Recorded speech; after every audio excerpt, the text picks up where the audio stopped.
waddanka Masar, Egypt, mid ka mid ah dalalka ugu taariikhda fog dunida. Waa anigoo ah Cabdixafiid Bashiir. Ku soo dhawaada muuqaal ku saabsan waddanka Masar.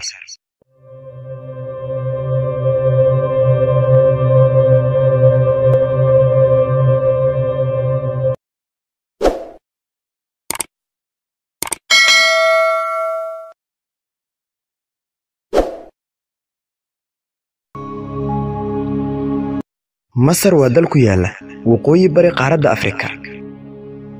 Masar waa dal ka mid ah dalalka kaydka u ah taariikhda qadiimka ee caalamka, waxaana lagu naanaysaa hooyadii dunida.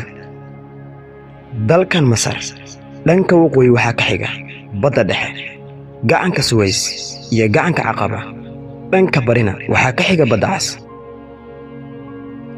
qaybta bari ee dalkan oo loo yaqaano gacanka Siinaa waxay dhacdaa galbeedka qaaradda Aasiya.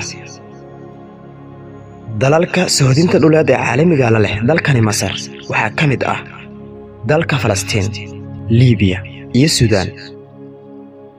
sidoo kale wuxuu xuduud badeed oo caalami ah la wadaagaa dalalka kale ah Qubrus, Griiga, Jordan iyo dalka Turkiga. magaca rasmiga ee loo yaqaan dalkan ayaa ah Jamhuuriyadda Carabeed ee Masar, Al-Jamhuuriyatu Al-Carabiya Al-Masriya, Arab Republic of Egypt, waxaana lagu naanaysaa hooyadii dunida.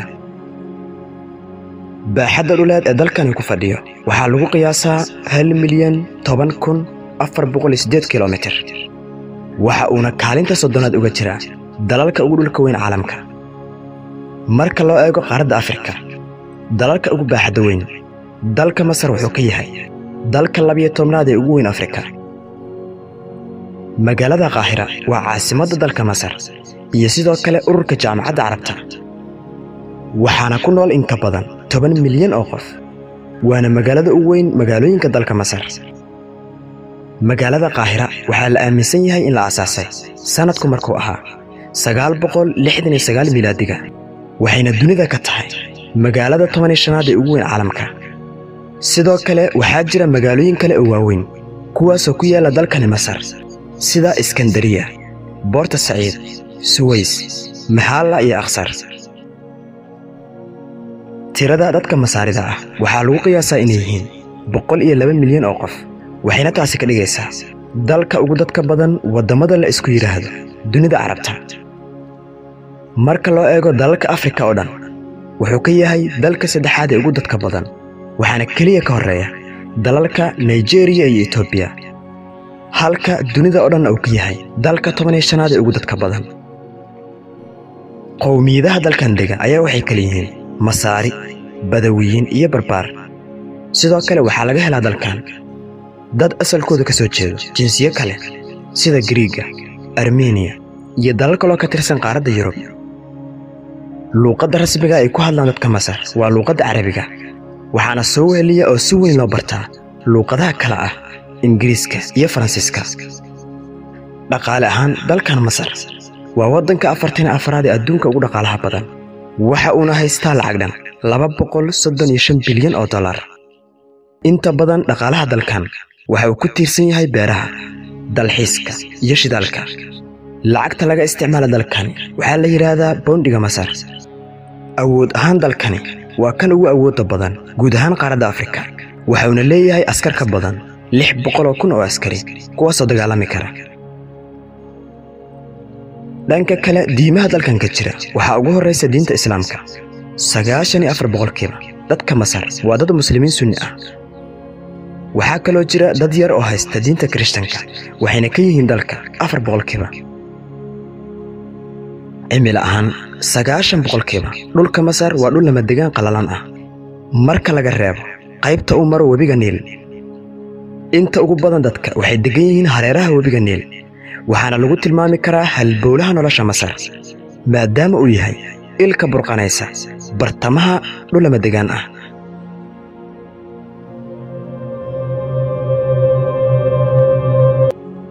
markan aan wax yar dul istaagno taariikhda dalkan oo ah mid aad u baaxad weyn oo aan lagu soo koobi karin halkan. dalkan wuxuu leeyahay taariikh aad u fog waana kaydka qadiimiga ee taariikhda caalamka. waxaa soo maray islaamka ka hor dhowr boqortooyo, waxaana ugu caansanaa middii faraacinada oo lagu xusay kitaabkeena qur-aanka. waana qisadii dhex martay nebiyullaahi muuse iyo gaalkii fircoon. markii islaamku soo ifbaxayna waxaa la furtay dalkan wakhtigii cumar binu khadaab oo taariikhda hijriga ku beegneed sannadkii 21aad, waafaqsanna 642 dhalashadii nebi ciise kadib. ilaa laga soo gaarayo qarnigii 18aad waxaa ku hardamayey quwado kala duwan oo magac boqortooyo xambaarsanaa. isla qarnigani waxaa soo ifbaxay gumaystihii caddaanka ahaa oo kala qaybsaday qaaradda Afrika. waxa uuna kala wareegay dalkani boqortooyadii quwadda weyneed ee Cusmaaniyiinta. mar kale wuxuu loolanku dhex maray dalkani labadii quwadood ee ku hardamayay qaaradda Afrika, waana Faransiiska iyo boqortooyada aan calankeedu gobolka u dhicin ee Britain. waxaana loolanka looga itaal roonaaday xoogagii Faransiiska, sidaasna waxaa xukunka kula wareegay boqortooyada Ingiriiska. iska maamulayaashii dadka iyo deeqda iyo ku joorfalkii qiyamkii insaannimo iyo karaamada ummadda kadib, dadka reer Masar waxay bilaabeen loolan gobonimo doon ah oo ay uga soo horjeedaan gumaystaha muquuniyey maskax iyo muruq. dagaallo fara badan iyo dadaallo lagu doonayo xornimada kadib waxay suuro gashay sannadkii 1922 inay helaan xornimo ku hoos jirta weli nidaamka boqortooynimo ee UK. hase ahaatee sannadkii 1953 waxay si rasmi uga baxeen nidaamkii boqortooyo, waxayna u wareegsadeen jamhuuriyad madax bannaan. markan aan fiirino liiska madaxweynayaasha soo maray dalkani, waxaana ugu horreeya maxamed najiib oo 1 sano madaxweyne ka ahaa dalka Masar, taasoo u dhaxaysay 1953 ilaa 54. waxaa ku xigay jamaal cabdinaasir oo qaab afgembi ahaan kula wareegay sannadkii 1954, wuxuuna madaxweyne ka ahaa ilaa 1970. waxaa jamaalna ku xigay anwar asaadaad oo muddo dhan 11 sano ku fadhiyey kursiga madaxtooyada dalkani, waana intii u dhaxaysay 1970 ilaa 81. kadib waxaa afgembi kula wareegay xukunka dalka kii ugu wakhtiga dheeraa, kaasoo ahaa xusni mubaarak, wuxuuna maamulayey muddo dhan 30 sano. waxa uu xilka la wareegay sannadku markuu ahaa 1981, isagoo hayay ilaa laga soo gaaro 2011. mubaarak ayaa kacdoon shacbeed ku waayey xilkii uu hayay muddadii dheeraad. kadibna waxaa markii ugu horraysay si cod shacbeed lagu soo doortay maxamed mursi oo ka mid ahaa xisbi hore looga mamnuucay dalka, balse nasiib uma yeelan mursi inuu dhammaysto muddo xileedkiisa ku astaysnaa 4 sano. waxaana xilka looga tuuray kacdoon laga soo shaqeeyey ayna horboodayeen reer galbeedka, Maraykanka iyo Yuhuudda. waxaana si afgembi boor isku qaris ah xukunka kula wareegay madaxweynaha hadda maamula dalkan Cabdilfataax Siisi, wuxuuna jeelka u taxaabay hogaamiyihii shacabka Masar maxamed mursi oo ugu dambeyn ku geeriyooday xabsiga dhexdiisa isagoo hortaagan maxkamadda dabayaaqada sannadkii 2019. Masar waxay leedahay taariikh dheer oo aan lagu soo koobi karin hal muuqaal. Masar waa dalkii ugu horreeyay caalamka ee soo saara markabka xamuulka. sidoo kale dalkan waxaa mara webiga ugu dheer Afrika ee ah webiga Niil, waana dalka ugu dalxiiska badan qaaradda Afrika. sidoo kale Masar waa dalkii ugu horreeyay ee soo saara kalandarka loo adeegsado taariikhda sanadka, waana dal ku faano dhismayaasha cajiibka ah ee ahraamta Masar oo ka mid ah 7 mucjiso ee la yaabka dunida. dalka Masar qaaradda Afrika.